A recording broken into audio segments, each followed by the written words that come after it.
Hello, Health Science 4502 students. This is Professor Van Dyke with your second video for week 6.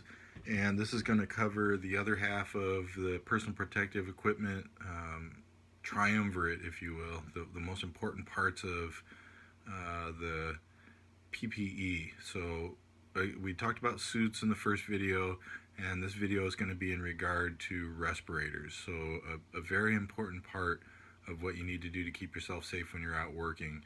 And certainly with PPE, respirators are something that you're going to be using on a regular basis most of the time. So I really want you to have a good understanding of your respirators in regard to PPE. Now, we're going to start off on slide 20, so I'll give you a second to kind of get there. And as you remember, this was the Simpsons image that has Ned Flanders and Homer spraying each other through the fence as they're painting. And certainly you can see that Ned has goggles on and he has a half mask respirator and he's very well protected, where on the other hand, Homer has basically a bandana tied around his face. And I think we've seen a lot of this with coronavirus, how people are protecting themselves. And I've gone into stores and seen somebody with a t-shirt tied around their face, and obviously that's not going to work as well as an actual mask that's designed to protect you from things like coronavirus. But again, we're going one step further, and we're going to talk about protecting people from chemicals or vapors and fumes and things like that, in addition to a lot of other things that you may come encountered with when you're working out in any scenario. So for me, I use a respirator on a regular basis to spray pesticides, and depending on what pesticide I'm using, I may have to use different kinds of PPE in regard to what my respirator is going to be. So on to slide 21. So respirators are going to protect you from airborne contaminants, not just vapors. It could be fumes, they could be bacteria, there could be a lot of things that you're protecting yourself from. So the only time I'd ever used a scuba system with the forced air respiration was when I used to work with hantavirus samples. So again, being protected from a virus as opposed to just simply vapors, fumes, and things like that. So the number one route of exposure to hazardous materials, inhalation. So keep that in mind. We're on slide 21 right now. So this is going to be the most frequent way of being exposed to something that it can be very potentially dangerous to your body, certainly your lungs, your respiratory system. So the world of respirators is a little bit more complex than the world of chemical protective suits. As you remember, with suits, they basically built on one another. With regard to respirators, there are so many cartridges and filters and different styles of respirators that you can use, including half mask, full face. So there's a lot of different designs, and each respirator is designed to do something differently. So you really want to understand your safety data sheet, which I'm going to call an SDS, to make sure that you have the right respirator on when you're working with any given chemical. So on to slide 22. We can skip over that, but if you're bored, you can check out that Imagine Dragons song. Slide 23. So we have two types of respirators, and I know that when we're talking about suits, I threw some of these acronyms around, so I wanted to include them in here so you knew exactly what they are. If you're talking about an APR, you're talking about an air purifying respirator, and if you're talking about an SAR, you're talking about a supplied air respirator. So with the APR, it's basically filtering air from the surroundings, but with an SAR, it's actually supplying air to your breathing apparatus, which is then being utilized by the individual that's actually wearing that type of respirator. So APRs and SARs are very different, but essentially the goal is to do the same thing, to provide clean air for an individual to breathe while they're working. So on to slide 24. With regard to APRs, they're called an APR because they purify the air. The air from the outside is being cleaned as it passes through a cartridge or through discs or through a dust filtering system. and brought into the mask, and that's when you're going to be breathing it in. So examples of APRs, there's not just one style of APR. You could be talking about a quarter face mask, which is just this area here. You could be talking about a half mask. You could be talking about a full mask, or you can be talking about a PAPR, and we'll talk about each one of those. We'll move into that here. Slide 25, which is the quarter mask. It fits over the bridge of the nose, along the cheek, and across the top of the chin, and generally not as popular as the half face mask, but it certainly can be kind of annoying. Nobody uses a quarter mask that I've ever seen because it's not very comfortable.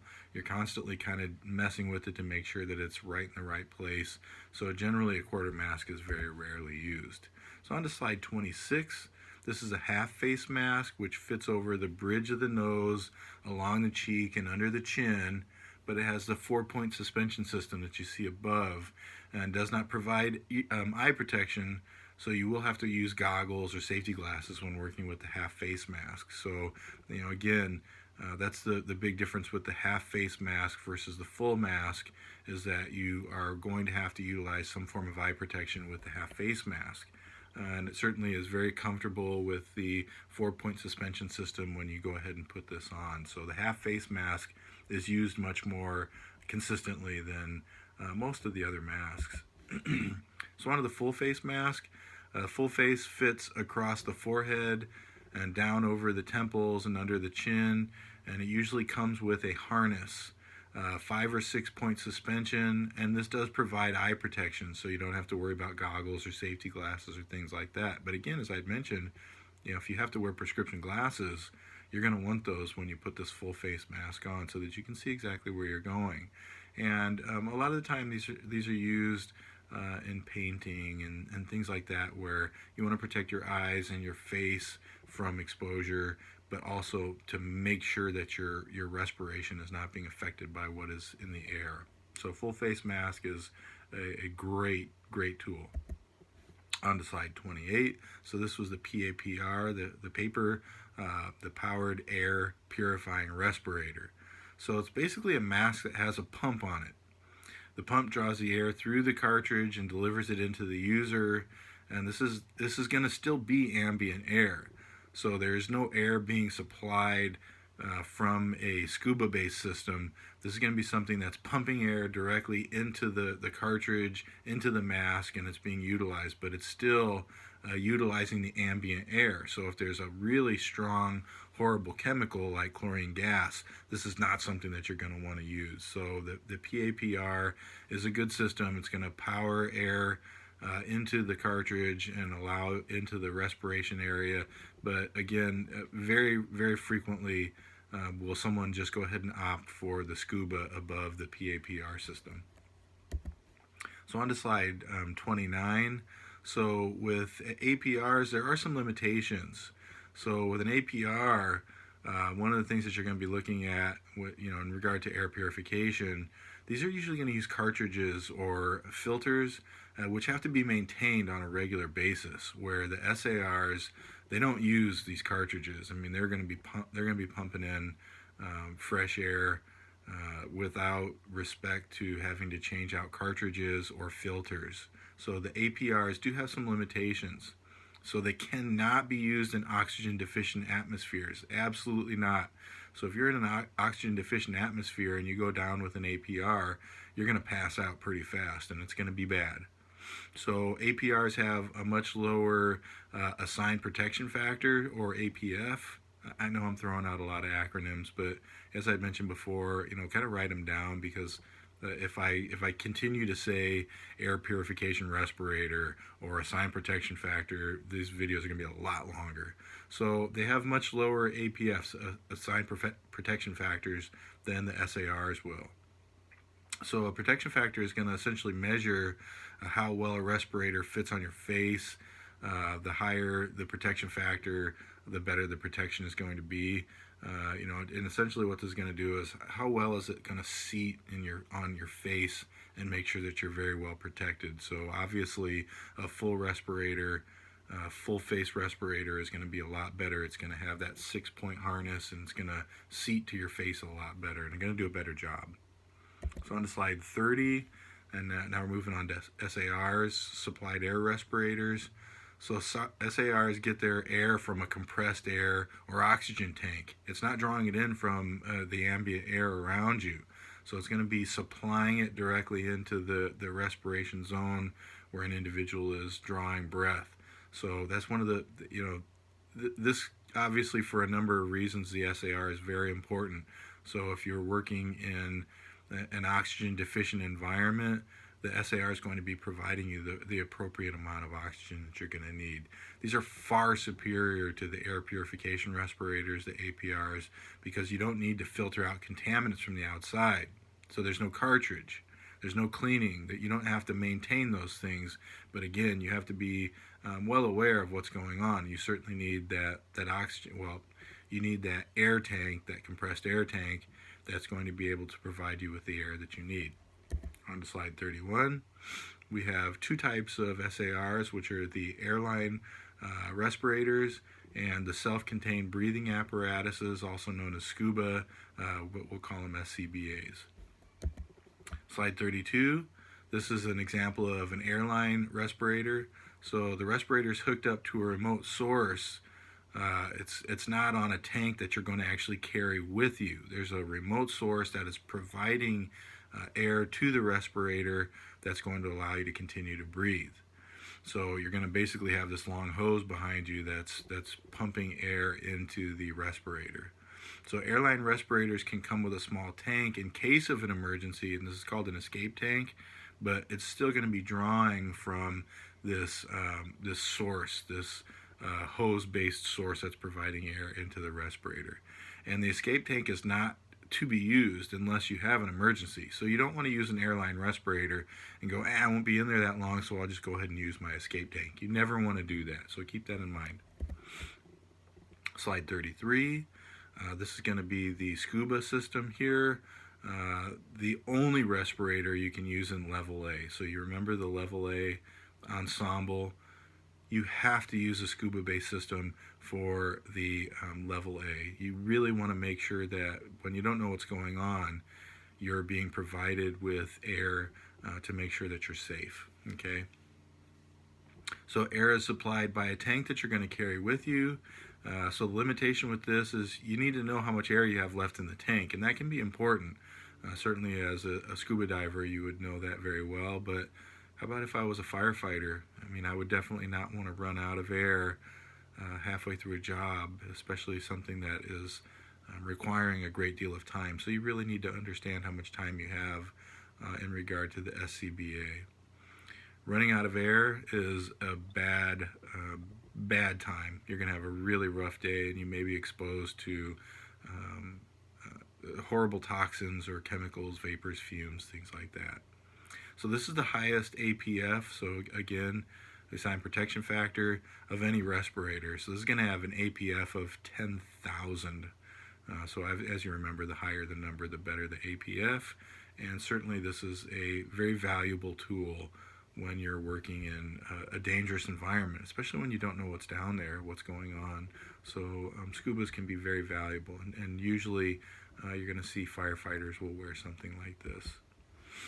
So on slide 34, one more thing about SCBAs. They come in positive and negative pressure varieties, so it could very well be that the positive pressure works better, negative pressure. You can kind of check these out a little bit. I don't want to get too much into the details. So the positive pressure SCUBA is vastly more superior, and it's always preferred over the negative pressure. So essentially what you're looking at here is the positive pressure is being positively applied. Negative pressure means you have to breathe to draw it in. So the positive pressure is going to be the best means that you're going to be able to utilize in regard to SCUBA. So positive pressure SCUBAs require no intervention by the user. The air is always there in the mask. It's always provided. If there's a leak in a negative pressure SCUBA mask, negative pressure can draw contaminants into the mask, and that's bad. So it's something that you absolutely do not want to have happen. That's one of the reasons the positive pressure is far superior, because the air is always there, and if there is a leak, you're not going to have those same problems because it's going to continue to force air into that space. So that's one of the things to think about with scuba. Positive pressure and negative pressure scuba masks do exist. And which ones are you using and why should you use them? But positive pressure is always the far superior version. On to slide 35, a note about cartridges. This is the final. I'm probably not going to test specifically from this, so you can skip over slide 35. But still, you should probably know essentially what they are. So a P100 filter is very similar to a HEPA filter, used to filter out particulates, dust exposure, filter efficiency of 99.97%, which is really good. So this is the P100. And then you can also have cartridges that are OV. Yeah, you know what? I want you guys to know this. So make sure that you know. This is in regard to cartridges that fit onto the sides of, it can be a half mask, it can be a full mask, and you see those little round cartridges on the side. So the P100 is basically used for particulates and dust and whatnot. Where OV, which is the organic vapor, is used for exposure to things like benzene and toluene and other chemicals of that nature. And then the AG is the acid gas, which is used for things like exposure to chlorine, hydrogen sulfide, hydrogen fluoride, things that are very dangerous. So again, I kind of want you to have an understanding that these are the cartridges. And if you write about a specific chemical, if you write about benzene, you should in some place have the fact that there is, that you're required to use an OV cartridge for protection from that specific chemical. On to slide 36, some cartridge considerations. Some cartridges have the ability to filter out more than one type of contaminant simultaneously. So you can actually have a P100 OVAG filter, and this is really an extraordinary filter. But certainly if you don't need it, you don't want to expend the cost in using one of these filters. But if you don't know what you're going into, this can be a good solution for you. But again, you want to remember that if you're going into an unknown scenario, that you want to make sure and use that positive pressure scuba. So generally, the more types of contaminants which can be filtered out by the cartridge, the thicker the cartridge is going to be. And there's a hard and fast rule about when to replace a cartridge. But my advice to you is, if you're having difficulty breathing or you taste something, you've gone too far. So know when you should replace your cartridges. And certainly if you have that issue where it's like, it's kind of getting hard to breathe, or what's that funny taste, you got to get rid of that cartridge immediately. Well, both the cartridges, replace them immediately. But again, if you're working with like a NIOSH N95 dust and particulate matter filter, you should usually change those out every single day. Okay, so on to slide 37, more respirator considerations. You have to use NIOSH approved respirators. NIOSH is going to be stamped somewhere on the respirator itself, and non-NIOSH approved masks may not be provided for protection. So make sure if you're a manager, or if you're working to supervise, or you're using a respirator yourself, make sure that it has that NIOSH stamp on it somewhere. If it doesn't, you cannot use it. So also, you have to be medically evaluated and fitted for your respirator before you can start using one. And that's really important because some people have issues. They put a respirator on, and that's the last thing you want to do is realize that you have breathing conditions that may cause you harm when you put the respirator on. So you want to make sure that you understand that your respirator works well for you, and that you don't have any medical conditions that will preclude you from using that specific respirator. So you have to be medically evaluated. You can't just take one and go out and go. So as you can tell here, I am not clean shaven because I've been teaching online and I'm on sabbatical from my actual job. So once I go back to work, all this handsome facial hair is going to have to go by the wayside because I use a respirator. And in order to use that respirator properly, I want to make sure that all this is gone because I want a good seal with my respirator. I use a half mask, and if this all is in the way, it's not going to work as well. So I need to make sure and cut that off. I need to make sure that I do everything I can to protect myself while using a respirator. So I will definitely be shaving this very soon. So you have to perform positive and negative pressure tests with the seals to make sure that your mask is working, and you do that by covering cartridges, by breathing in and out to make sure that that you're being well protected. So with the negative pressure, you breathe in, and you should feel a great deal of resistance when you cover those cartridges. And with positive pressure, likewise, when you cover that and you blow out, it's going to push the mask away a little bit from your face. So there are specific positive and negative pressure tests that you can do to make sure that the seal on the mask is tight. On to slide 38. Don't be this guy, right? Most people have to replace their cartridges every day. So when I work with the N95 filter with my NIOSH approved respirator, I have to replace my filters every day. And if I use it a lot, I have to replace it more than just the once a day. So keep that in mind. You want to make sure your employees and you know when you're supposed to change out cartridges or filters themselves. When should that be done?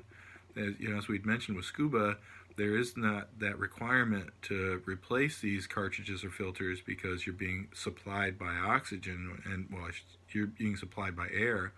But if you're working with a half mask that has cartridges or a full mask that has cartridges, you want to make sure that you're well protected and those cartridges are changed out in an appropriate fashion. On to slide 39. These are just a rough idea of what you should know for the final, and for, we're not doing quizzes, but definitely for the final. So you want to know the levels for PPE, which suits can be worn at which level, but really the main thing here is that with the level A suit, that it's fully encapsulated. Which respirators are APRs, so which ones are filtering the air, and which ones are SARs, which are being supplied by air. Which respirator cartridges can be worn given the contaminants. That I don't know how deep I'm going to get with this, but I promise you, you're not going to be too surprised by the test. Which respirators can be worn in oxygen deficient atmospheres, which cannot. These are things that I kind of want you to have an idea of, but at the same time, with essay-based tests, you're going to have plenty of time to work on these and make sure that you do very well for the exam. So on to slide 40. I don't even know who that is. Somebody let me know. Again, because I'm working off of somebody else's PowerPoints here, so I hope somebody gets a kick out of that because I'm clueless. I apologize. So with that is the respirator lecture. I hope that you have a chance to review these materials. Again, your lab has been posted under the lab section, so make sure and do the lab. Make sure and look it over. If you have questions, let me know, but hopefully this is pretty straightforward, and you've all done a wonderful job. Your first exams were excellent, and I encourage you to continue on with all your hard work. So keep doing great, and these are the kinds of things that can get you jobs in the future. When somebody asks you what you bring to an organization and you tell them that you understand the hierarchy of personal protective equipment, and you really can actually explain it to them, they're going to be impressed. And that's one of the things I want for all my students, is that you have great success, that your lives are enriched through your education. So with that, have a wonderful day. Make sure and watch the video in regard to your paper and your presentations as well, which is already going to be posted. And I encourage your questions. So send your questions to william.vandyke@csusb.edu. And with that, have a wonderful week.